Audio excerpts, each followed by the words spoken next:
Voilà, on continue les plateaux, on essaye de rattraper un tout petit peu notre petit retard, puisqu'il nous faut finir à 18 heures ce soir pour ce dernier jour de ce 8e Festival America, donc je ne vais pas perdre de temps. Nathalène Gossens est avec nous, c'est la libraire qui va animer ce plateau. Elle travaille à la librairie À Tout Livre dans le 12e, et on a déjà l'habitude un petit peu de travailler ensemble avec Nathalie qui était déjà là il y a 2 ans. Et avec nous donc sur le plateau, Tom Cooper qui va nous parler de ce livre Les Maraudeurs paru chez Albin Michel, traduit par Pierre de Marty, et il sera traduit par son traducteur, Pierre de Marty lui-même, qui nous fait l'honneur de jouer aussi les interprètes. Merci Pierre d'avoir accepté cela. À côté de Tom, Glenn Taylor, Glenn Taylor, qui va lui nous parler de ce livre Pendaison à Cinder Bottom. C'est marrant, un western sous forme de livre, j'aime bien. Voilà, et c'est un livre qui est paru aux éditions Grasset, qui a été traduit par Brice Mathieu Sant, et c'est Alice Charles qui assurera la traduction. Aline Charles qui assurera la traduction. Voilà. Et puis à côté, vous le reconnaissez sans doute parce qu'on l'a pas mal vu ces temps-ci sur nos terres françaises, James McBride, qui va nous parler de L'Oiseau du bon Dieu, un livre traduit par François Happ, paru aux éditions Gallmeister. Et c'est Tom Viard qui va assurer la traduction pour ce livre. Alors, je crois, Nathalène, que tu as choisi de commencer par Tom Cooper, Les Maraudeurs, parce qu'il a un plateau tout de suite après, donc il s'échappera peut-être avant la fin. Comme ça, on va commencer par le roman qui se passe le plus proche de nous et puis reculer un peu dans l'histoire. Alors, Les Maraudeurs, c'est un premier roman, un roman incroyable de noirceur avec beaucoup de bagou. C'est une plongée dans le sud-est de la Louisiane, à Jeannette, une ville de pêcheurs de crevettes qui donne sur la baie de la Barataria. Nous allons vivre le bayou avec 7 personnages principaux, des marlous, des magouilleurs, des pêcheurs de crevettes, des repris de justice, des éleveurs de cannabis qui s'arrangent avec la vie comme ils peuvent. C'est un roman choral où chaque chapitre est dédié à un personnage et les personnages vont finir par se croiser ou plutôt se percuter dans la moiteur des marées. Alors, il faut savoir que Tom Cooper, autrefois journaliste rock et musicien punk, nous dit-on, originaire de Louisiane, publie des nouvelles qui lui ont valu d'être affectionné aussi d'ailleurs, pourquoi pas, sélectionné 4 fois pour le Pushcart Prize. Les Maraudeurs, son premier roman salué par la presse américaine, sera prochainement adapté, ou est peut-être en cours d'adaptation, je ne sais pas, à la télévision. Oui, non. Ah il est même pas au courant. Do you know something I don't? Est-ce que vous savez quelque chose que je ne sais The pas? stories C'est or moi the qui ai novel? signé The le novel, contrat. yes. C'est The moi novel, qui ai yes. signé le Sorry, contrat. these lights are getting to my brain. I feel like I'm in a microwave right now. Désolé, mais les lumières m'aveuglent le cerveau, en fait. J'ai l'impression d'être dans un four à micro-ondes. Is there a Bon, guy c'est peut-être operating the Clegg lights? C'est Seriously, peut-être can une we take this information down a notch? fausse. Oh, okay. C'est peut-être une information fausse. Alors voilà, donc ce que je voulais dire, et on écoute tout de suite un extrait du livre, les 300 premiers mots du livre, enfin 300 ou 302, j'en sais rien, qui vont être lus par Olivier Royer.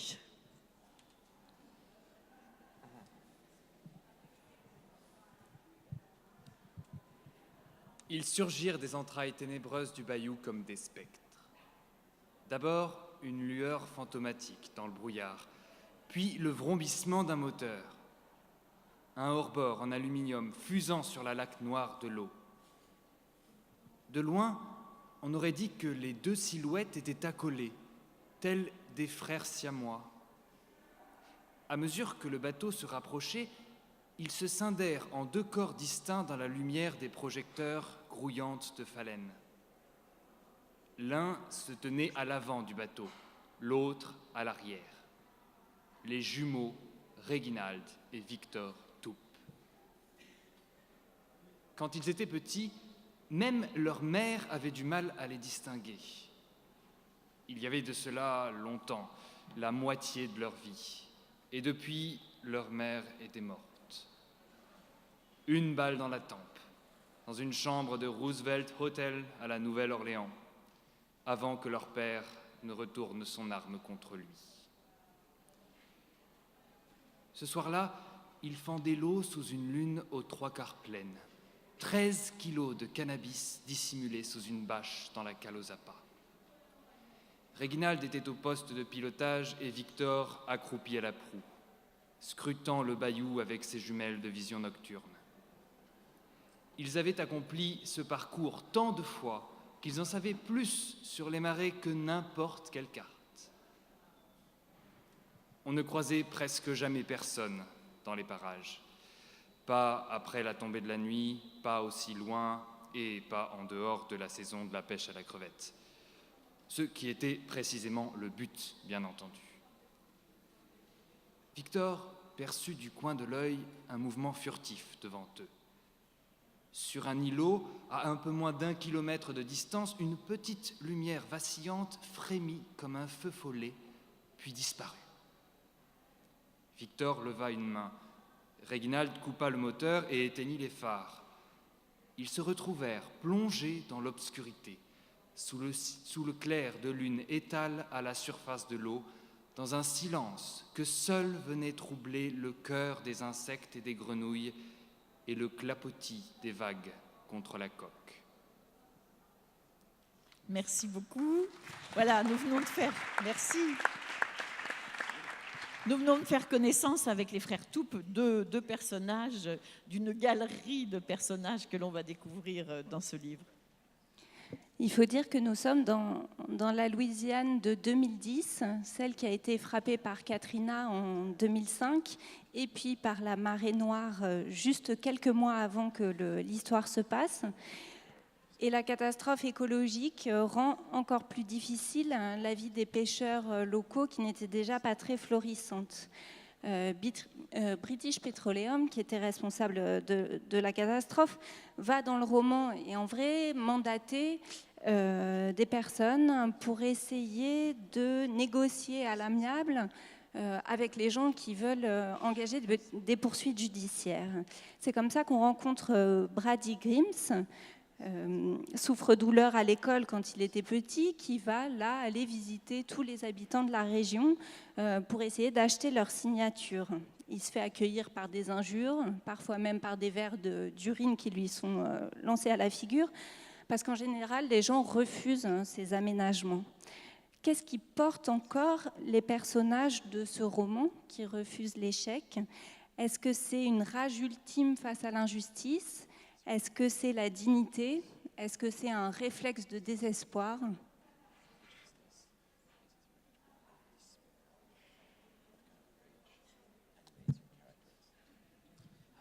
Oh, I find that a strange question, to be honest, because I think there was something wrong with them if they weren't angry in their predicament. What isn't there? Not, I mean, what other reaction would be sane? I meet many people, and the great thing about Louisiana trawlers and shrimpers is they have a great sense of humor. And without that sense of humor, they would probably go crazy. And they have every right in the world to be angry because they're screwed over on a daily basis. And I don't know where we get this notion from that anger is a bad thing. If we channel it in a constructive direction, in a destructive direction, then it could actually be a good thing. Anger can be Donc, beneficial. en fait, c'est une question un petit peu étrange parce que je ne vois pas bien comment ils pourraient ne pas être en colère, ces personnages dans mon roman. Ils ont toutes les raisons du monde de l'être. Donc, pour moi, il n'y a rien de spécifiquement négatif en fait, à propos de cette colère. Ils ont vraiment toutes les raisons du monde de l'être. Et en fait, parmi les gens qui vivent dans cet endroit que je décris dans mon roman, en fait, ce qui les caractérise avant tout, plus que la rage, c'est avant tout un grand sens de l'humour. Voilà, moi, c'est ça qui me frappe surtout. Et quant à la colère, chez eux, elle n'est pas nécessairement effectivement négative. Et je pense que c'est une colère qui est très humaine. Et si on peut la canaliser et s'en servir pour fabriquer quelque chose, c'est finalement voilà, un trait qui peut être extrêmement... qui peut les aider à s'en sortir face aux difficultés.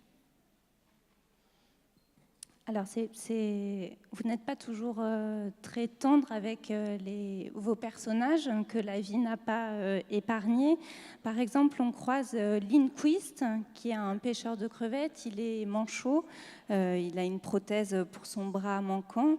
Il est shooté aux antidouleurs et il passe son temps libre avec un détecteur de métaux dans le bayou pour essayer de trouver un trésor pirate. Et Lindquist, il va lui arriver plein de choses absolument terribles. On lui vole sa prothèse. Il va y avoir un alligator qui va être placé dans sa chambre à son insu. Quand il offre un pendentif à sa fille, elle le dépose au mont-de-piété. C'est terrible ce qui lui arrive. D'où vous vient cette habileté à écrire la noirceur, qui est vraiment la caractéristique de ce roman? Est-ce qu'on est avec? Est-ce qu'on s'éduque? Comment on exploite ça, cette noirceur si caractéristique dans votre livre? I think it's just realism, honestly. I know people who experienced even worse situations than that. And it wasn't my anger or animosity toward the character. That would be a nightmare for me. That would be a failure on my part. I hope I never disparage or make fun of my characters, particularly in this circumstance, because it would not be appropriate. Oui, en fait, je crois que je fais tout simplement œuvre de réalisme en décrivant toutes ces aventures terribles qui arrivent à mon personnage. Je connais des gens dans la vie réelle, dans cet endroit du monde, à qui il est arrivé des choses bien pires. Et c'est certainement pas de ma part je ne translate pas du tout ma propre colère. Je la plaque pas du tout sur mes personnages. La colère de mes personnages n'est pas la mienne, et je voudrais certainement pas traiter mes personnages moi-même, ni avec colère, ni avec moquerie. Ce serait un aveu d'échec complet pour moi en tant que romancier. But that's good that, there are various reactions. There's no proper reactions to the book. I loved Lindquist, and I'm not sure what happens to him at the end. We're not going to give anything away. But no, I found him a great fun to write about, and it saddened me to leave him in some ways. So I hope that's also communicated by the book. En fait, ce qui est intéressant, c'est que chaque personnage appelle des réactions différentes. On peut réagir de manière très diverse à tous les personnages. Moi, personnellement, par exemple, ce personnage de Lindquist, j'ai énormément d'affection pour lui. Je l'aime beaucoup, et ça a été pour moi assez triste de le quitter à la fin du livre. D'ailleurs, à la fin du livre, j'ai laissé exprès une sorte de flottement. On ne sait pas exactement ce qui lui arrive à ce personnage, mais moi, je les aborde avec beaucoup d'affection.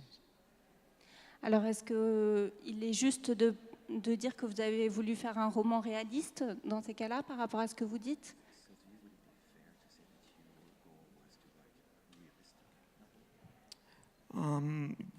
For the most part, I think these things are how should I say, they're degrees of realism.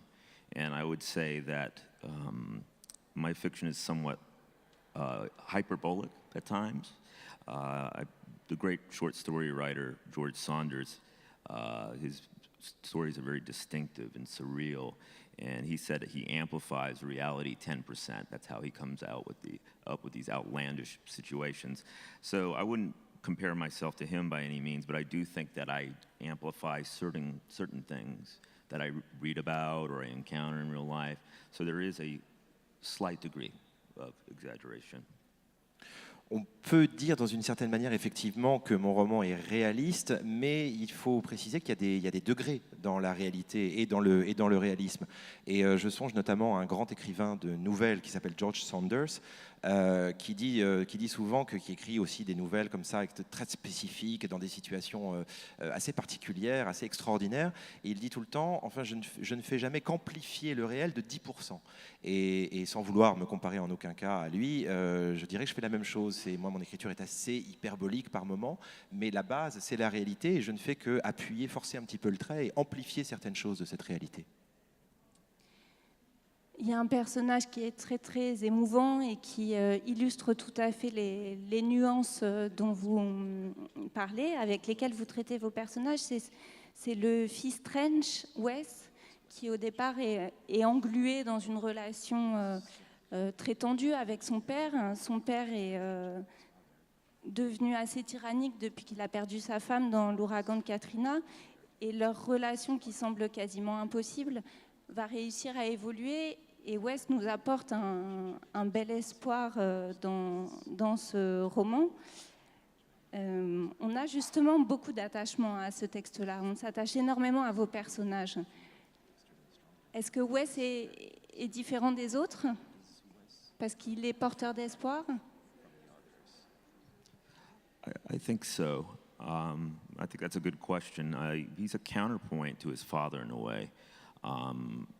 He can become his father if he lets his anger jettison him in the destructive direction.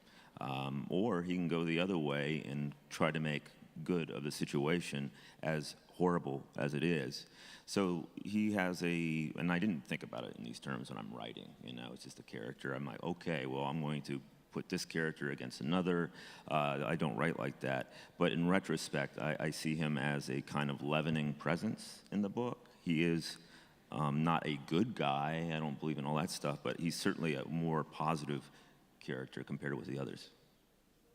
Oui, c'est une question intéressante. Effectivement, je crois que ce jeune Wes Trench, c'est effectivement c'est le contrepoint de son père, qui lui, pour le coup, est vraiment animé par la colère et la rage.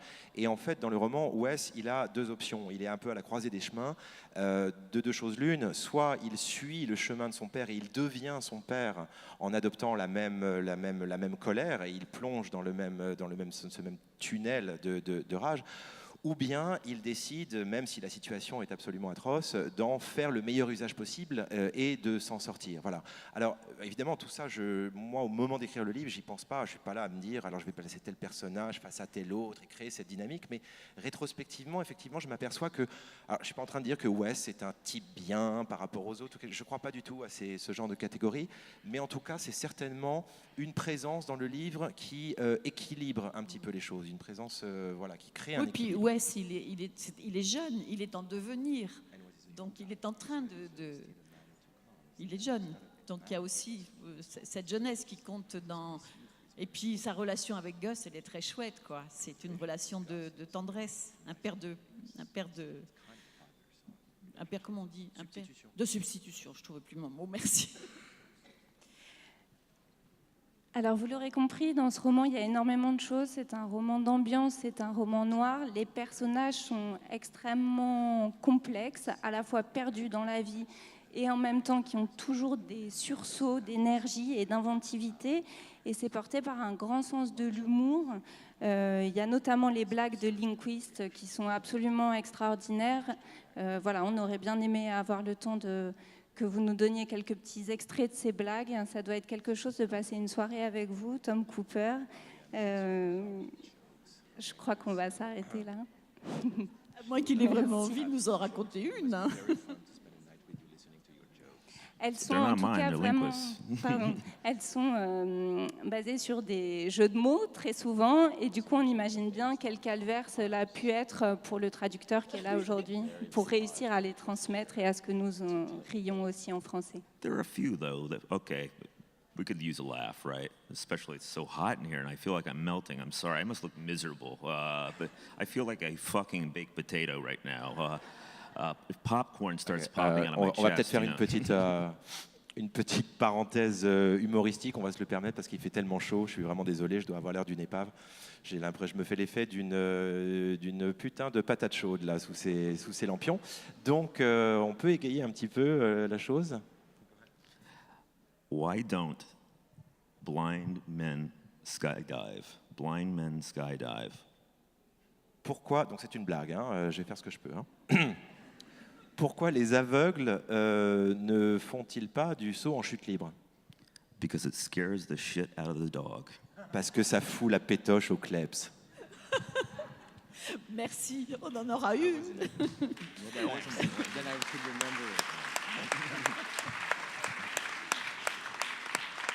Merci Pierre. Tom Cooper, donc Les Maraudeurs, paru chez Albin Michel. Alors on passe au livre de Glenn Taylor. Hein, c'est bien dans l'ordre que tu m'avais donné, Nathalène. Alors, Glenn Taylor est né en Virginie occidentale, professeur de lettres à la West Virginia University. Il vit à Morgantown avec sa femme et ses fils. Il est l'auteur de La ballade de Gueule tranchée et de Un homme loyal, tous les livres parus chez Grasset. Et là, on parle de son dernier livre qui s'intitule Pendaison à Cinder Bottom, décidément, traduit par Brice Mathieusen. Un livre goulayant, je vais dire. Tout commence avec Al Beitch, c'est comme ça qu'il faut prononcer. Un juif allemand qui s'installe dans les années 70, les années 1870, à Keystone, en Virginie occidentale. Keystone est porté par ses scieries, ses mines de charbon, ses pensions, ses saloons, ses salles de jeu, son bordel. Al a 3 fils et toute notre attention va être portée sur son fils cadet Ab. On le rencontre en prison avec sa femme Goldie à la veille de leur pendaison. Comment en sont-ils arrivés là ? Le roman va être un grand flashback pour essayer de comprendre les événements. Découvrir l'enfance et la jeunesse de Ab, ce joueur de poker hors pair, ce grand malin, et celle de ses frères, et la vie pas de tout repos du quartier chaud de Cinder Bottom. D'exil forcé en retour vengeur, Pendaison à Cinder Bottom est un western rocambolesque, mais très fin à la fois. Voilà, alors un extrait tout de suite du livre, lu par Marie Gouault.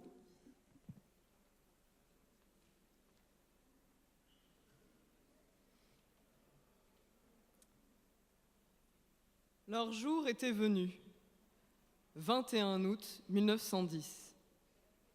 Le condamné ne portait pas de chaussures. Debout, au-dessus du trou d'écoulement de sa cellule, il fredonnait les notes graves qui couraient dans ses veines. Il retira son pantalon en chantonnant, puis sa chemise et ses sous-vêtements. Il les plia en carré, puis les posa sur le matelas de paille installé dans l'angle. Par le trou infect situé au centre du sol, il entendit la voix mélodieuse de sa femme, enfermée un peu plus loin dans le couloir. Il lui répondit d'une longue note lasse venue du fond de la gorge. Un fredonnement né du désespoir. Il mesurait près d'1,90 m et malgré son incarcération, il était massif. Il avait eu 30 ans en janvier. Malgré la profonde cicatrice lui barrant la joue, c'était pour beaucoup le plus bel homme qu'on ait jamais vu. Ce condamné avait un bon fond, mais il s'était toujours mis à dos les gens ordinaires et les hommes de loi.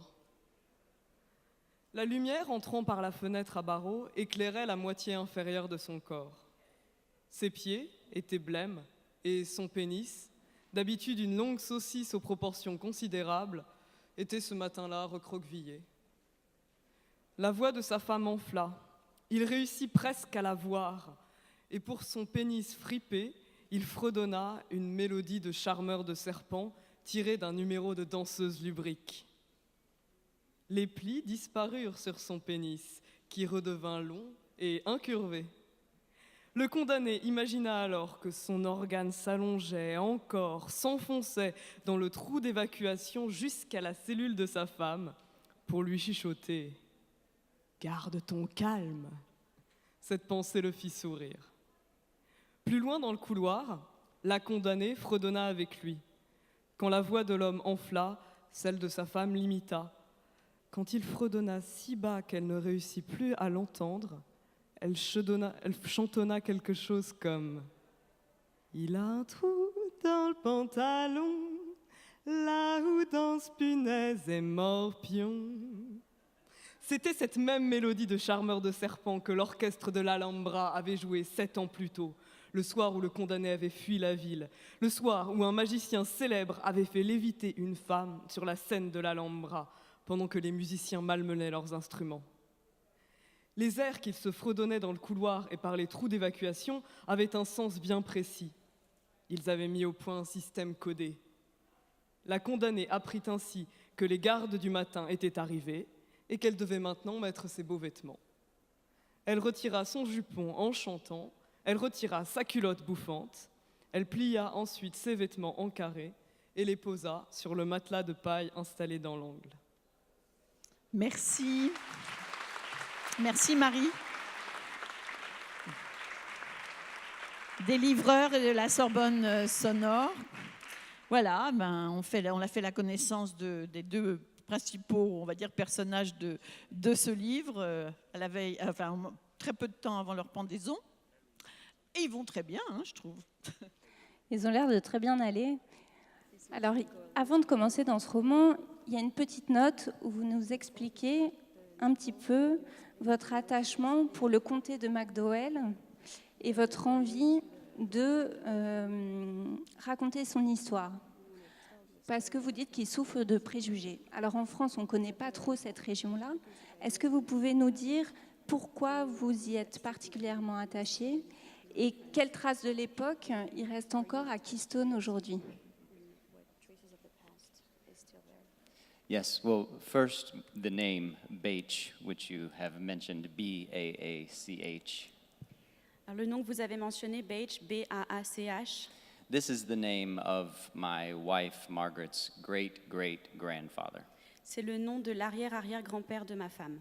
Isaiah Lee Baach was a Jewish man from Germany who was born near McDowell County in, I believe, 1859. Isaiah Lee Baach est donc un immigrant juif autrichien qui est venu dans le comté de McDowell à la fin du 19e siècle. And I had always been drawn to this name, Baach. Sometimes I begin with nothing other than just a name, and I don't know where to go from there, so I simply go. Et c'est un nom qui a toujours résonné en moi et c'est donc pour cela que je l'ai gardé en tête.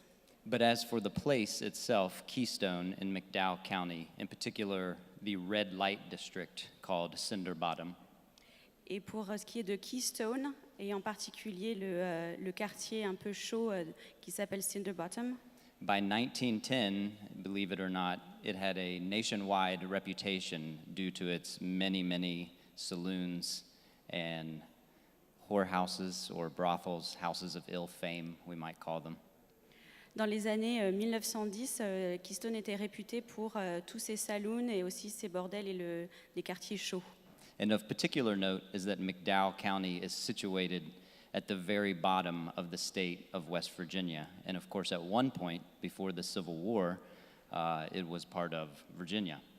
Et la particularité du comté de McDowell, c'est qu'il se situe au sud vraiment de la Virginie occidentale et qu'à un moment donné, au moment de la guerre de sécession, il appartenait en fait à la Virginie.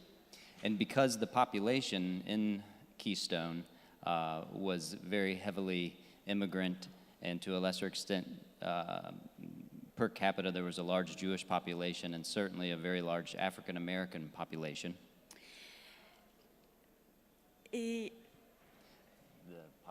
la population de Keystone est principalement composée d'immigrants, un grand pourcentage de la communauté juive et aussi de Noirs américains.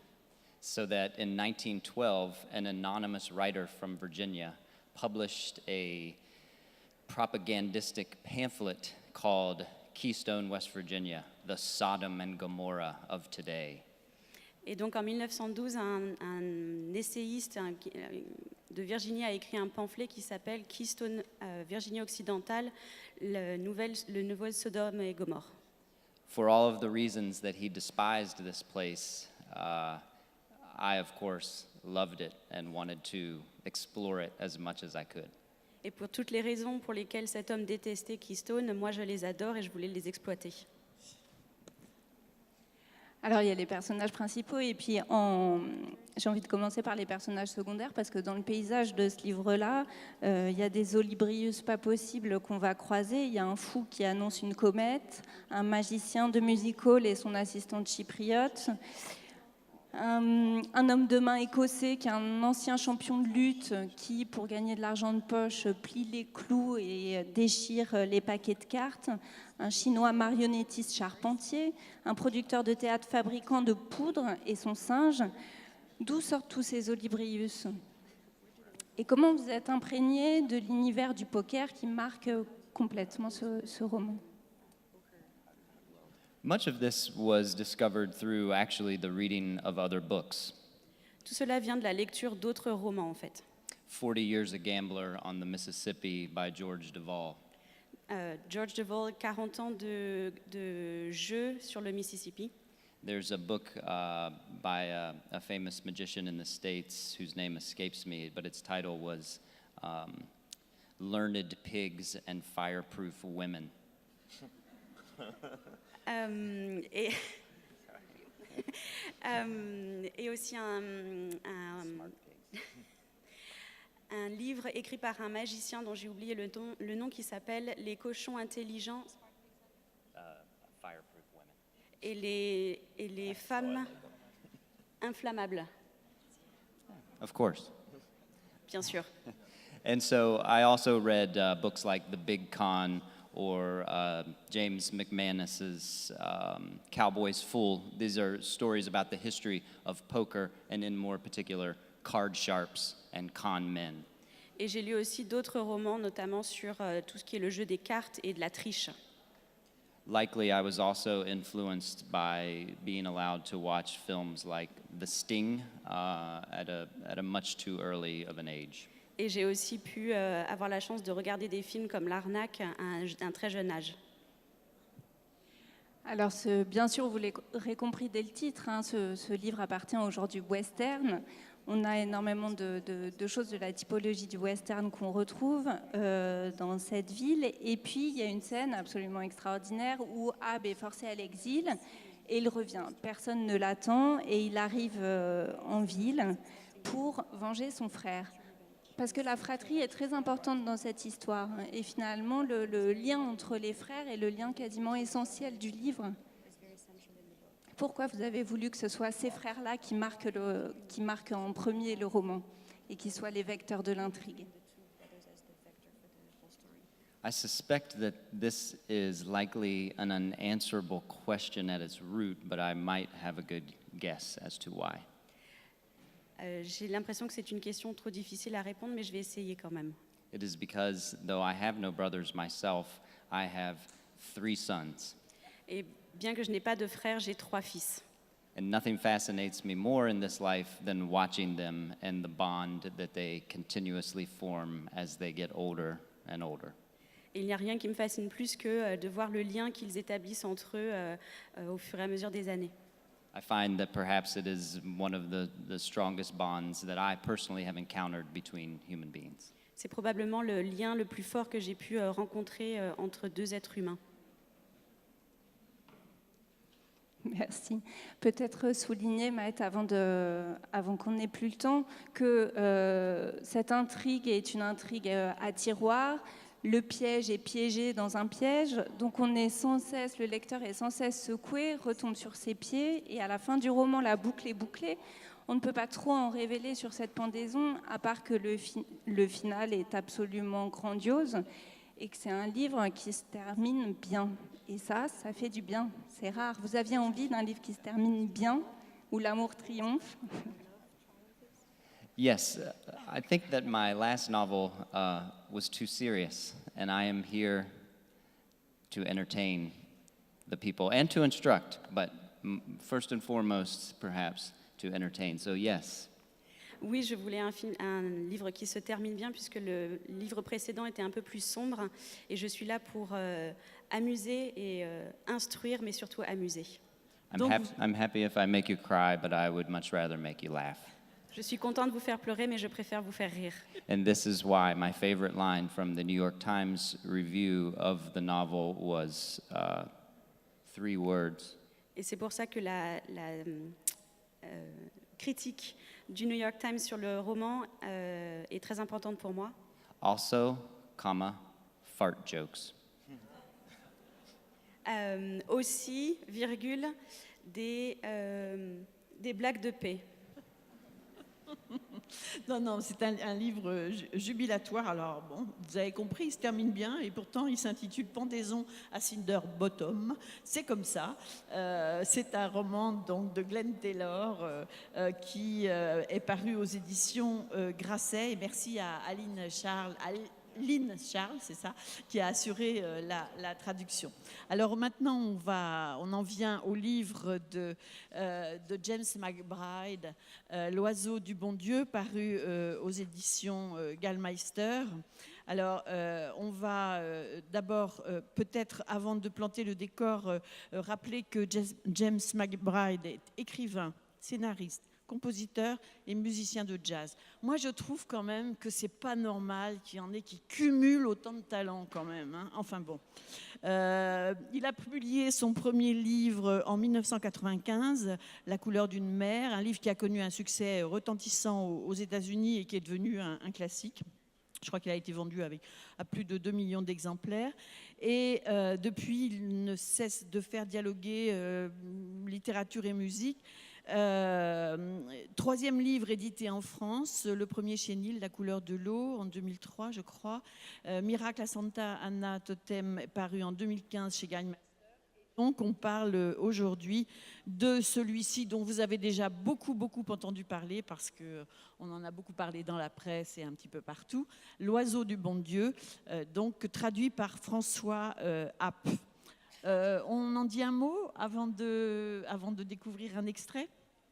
On n'est pas dans une époque très lointaine de pendaison à Cinder Bottom et une partie ne va pas se passer très loin.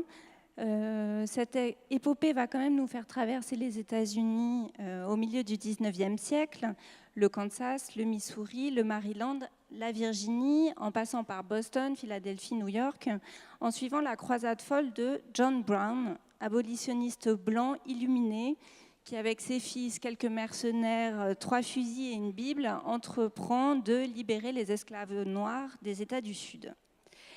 Et ce récit de cette folle aventure est raconté par les yeux d'un enfant, l'échalote, un gamin métis, libéré par John Brown, qu'il prend pour une fille et qui va en faire son porte-bonheur.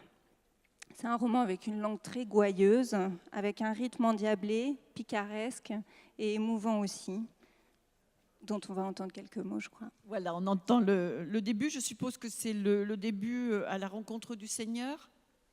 On avait bien besoin de ça, donc on commence comme ça.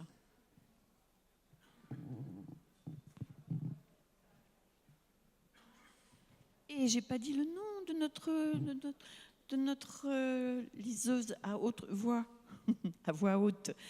C'est Anne-Laure Delaunay. Je suis née homme de couleur, surtout oubliez pas ça. Mais pendant 17 ans, j'ai vécu en me faisant passer pour une femme. Pa était un noir pure race, d'Osawatomie dans le territoire du Kansas. Il était barbier, mais ce métier lui a jamais donné entière satisfaction. Son rayon, c'était plutôt prêcher l'évangile. Il n'avait pas une vraie église, du genre de celle où rien n'est permis, à part le bingo du mercredi soir, et où les femmes passent leur temps à découper les poupées en papier. Lui, il sauvait les âmes au coup par coup, et il coupait les cheveux à la taverne de Dutch Henry. Pa, il avait surtout comme clients des types louches, des charlatans, des propriétaires d'esclaves et des ivrognes. Il n'était pas grand de taille, mais il aimait s'habiller pour se donner de grands airs. Il avait un chapeau haut de forme, un pantalon serré aux chevilles, une chemise à col haut et des chaussures à talons. La plupart de ses vêtements étaient des vieilleries qu'il trouvait ou des trucs qu'il volait sur des cadavres. Sa chemise avait été criblée de balles, son chapeau était trop petit de 2 tailles, son pantalon était fait de 2 jambes de couleurs différentes cousées au milieu, juste sur l'arrêt du cul. Ses cheveux, ils étaient tellement crépus qu'on aurait pu gratter une allumette dessus. La plupart des femmes ne voulaient pas s'approcher de lui, même ma mère, à qui la mort a fermé les yeux au moment où elle me donnait le jour. On disait-elle que c'était une femme douce, à la peau très claire. Ta mère était la seule femme au monde qui était suffisamment homme pour entendre mes saintes pensées, parce qu'il y a plus d'un homme en moi, qu'il se vantait comme ça. Je ne sais pas qui étaient tous ces hommes en lui, mais tous mis bout à bout, ça n'allait pas bien loin, vu que, avec chaussures, haute forme de 3 pouces et tout, il ne faisait pas plus d'1m40, et une bonne partie de tout ça n'était que du vent. Mais ce qui lui manquait en taille était compensé par sa voix. Mon pa était capable de hurler plus fort que n'importe quel homme blanc qui ait jamais marché sur cette terre verte que Dieu a créée. Il avait une haleine qui sentait les boyaux de porc et la sueur, si bien que la plupart des gens de couleur l'évitaient. Mais les blancs, eux, ils l'aimaient bien. Plus d'un soir, j'ai vu mon père se gorger de sirop de gaieté et bondir sur le comptoir chez Dutch Henry, braillant dans l'atmosphère chargée de fumée et de gin. « Le Seigneur arrive! Il arrive pour vous écrabouiller les dents et vous arracher les cheveux !» avant de se précipiter sur une bande de rebelles du Missouri. Et si le plus souvent il le matraquait et lui cassait les dents à coups de pied une fois qu'il était par terre, ces blancs n'en voulaient pas plus à mon père de s'être jeté sur eux au nom du Saint-Esprit que s'il avait été projeté à travers la pièce par une tornade.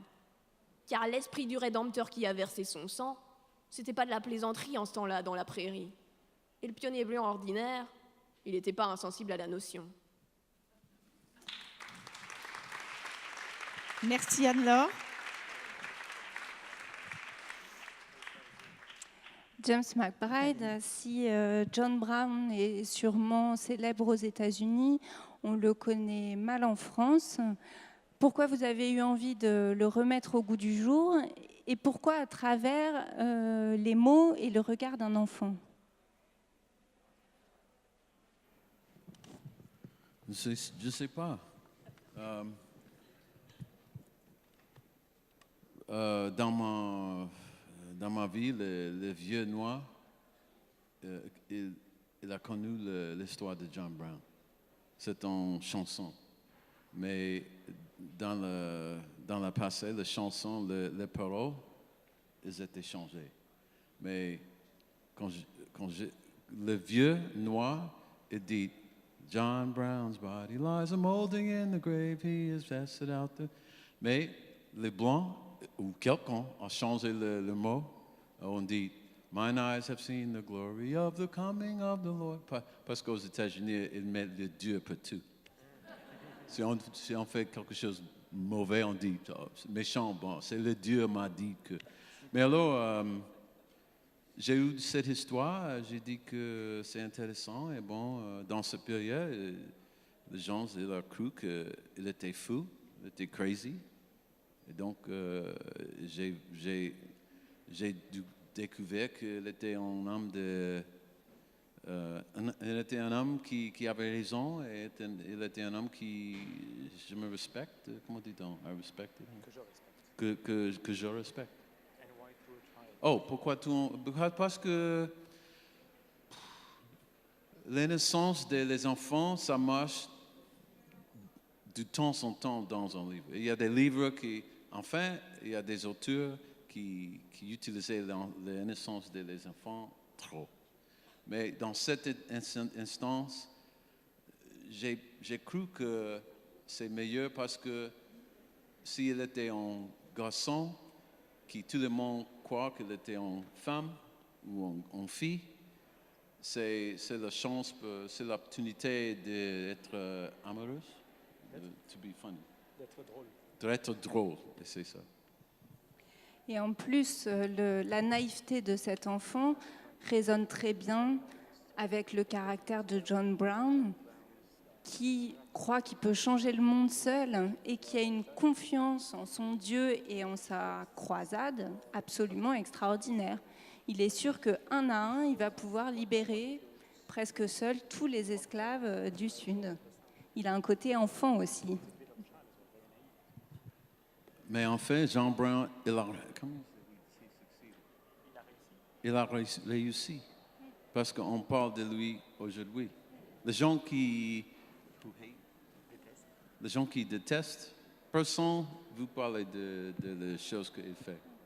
Donc, il avait l'innocence, il avait le sens de Dieu, il va l'assister. Et bon, ça passait.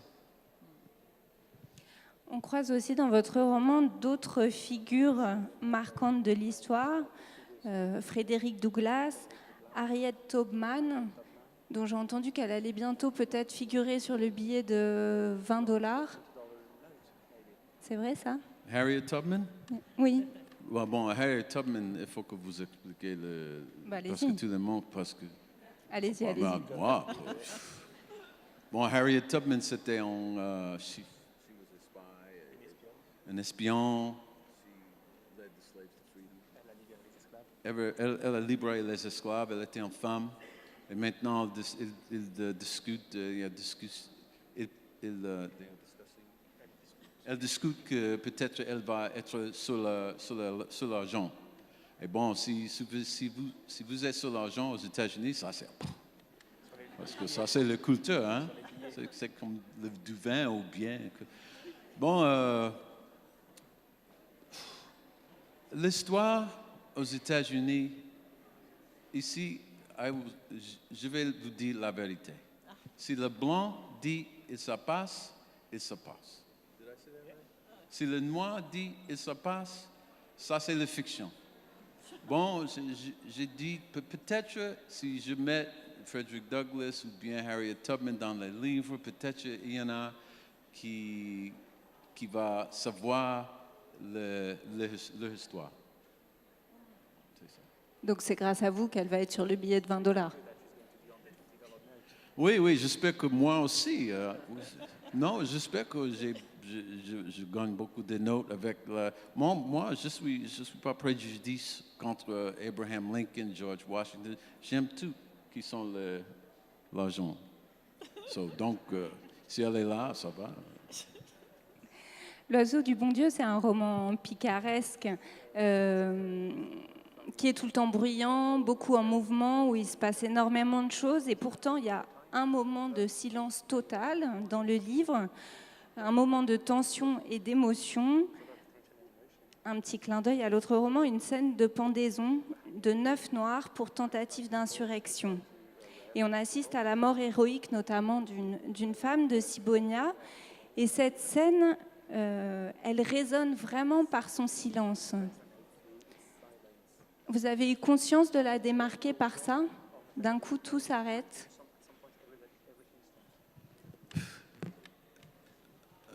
Ou c'est intuitif? Alors, en France, ils croient que les Noirs sont toujours fâchés, toujours en couleur. Mais ça, ce n'est pas la vérité. Parce que les Noirs que vous voyez dans la télévision, vous toujours voyez l'extrémité. Mais en réalité, les Noirs sont very warm, happy, chaleureux, heureux, ils veulent la même chose que vous. Mais alors, il y en a dans la... Il y en a dans la population qui ne jouent pas, qui dit la vérité et ça, je vous dis justice et c'est tout. Et je vous mourir pour ça. Et il faut montrer ça dans ce livre parce qu'il y en a qui sont comme ça. Mais la réalité est que les gens comme ça, ils ne parlent pas beaucoup. Ils n'ont rien dit. Ils font. Et en ce moment-là, en cette époque, il y a trop de paroles. Et il n'y a pas assez de gens qui font.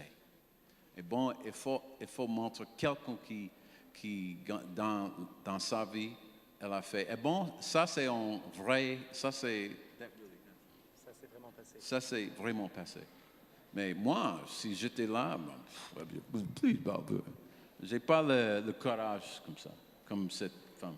Et finalement, il y a des femmes noires, et il y a des femmes en général, qui a fait beaucoup de choses contre l'esclavage, qu'on ne voit pas. Et bon.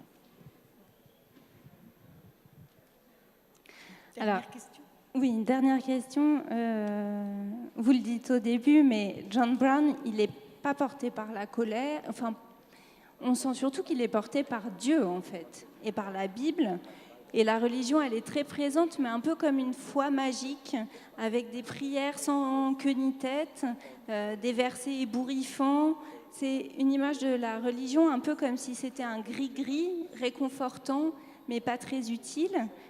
Pourquoi ce regard amusé sur la religion, à l'image du titre?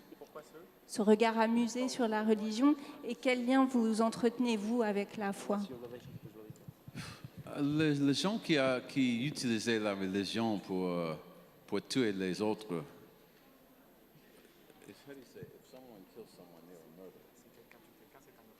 si quelqu'un tue quelqu'un, c'est un meurtrier, c'est tout. Musulman, chrétien, c'est la même chose. Mais John Brown, il était un chrétien qui était un peu confusé parce qu'il a cru que la Bible ou le Dieu allait dire qu'il doit libérer les esclaves. Ça, c'est fou.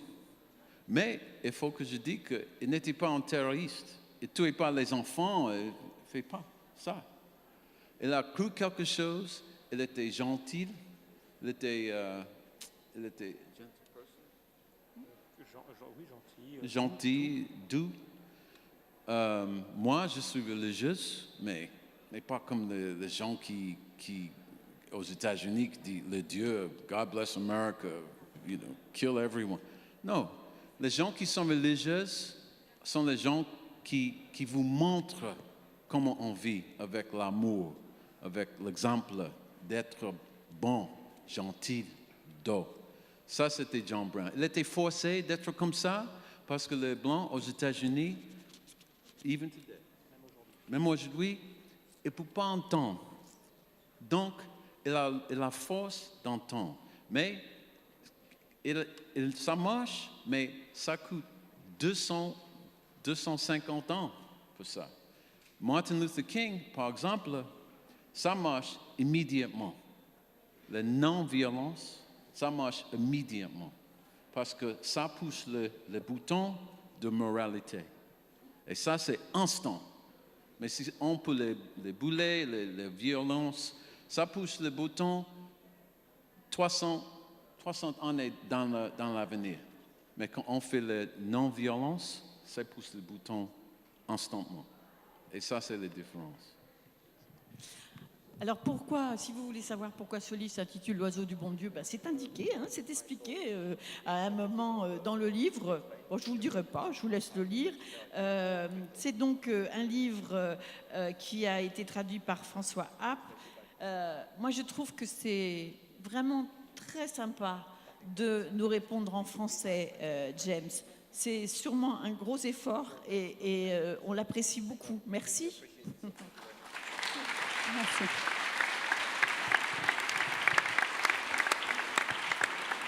Donc, Glenn, vous saurez ce que vous avez à faire quand vous reviendrez dans 2 ans. Il faudra aussi faire cet effort. Je rappelle le titre de votre livre, Pendaison à Cinder Bottom, paru aux éditions Grasset. Et puis celui de Tom Cooper qui a dû partir parce qu'il avait une autre rencontre, Les Maraudeurs. Je voudrais aussi remercier Aline et Tom qui ont assuré la traduction sur ce plateau. Et puis bien sûr remercier très chaleureusement Nathalène qui, je vous le rappelle, est libraire à Tout Livre dans le 12e, Nathalène Gossens. Merci beaucoup pour ce plateau. Et on va enchaîner avec, je vais vous dire, je suis un peu perdue, avec Christopher Bollen, Kars Risk Holberg, oh là là, je sais plus dire, et Meg Wolitzer. Waouh, voilà. Avec Stanislas Rigaud.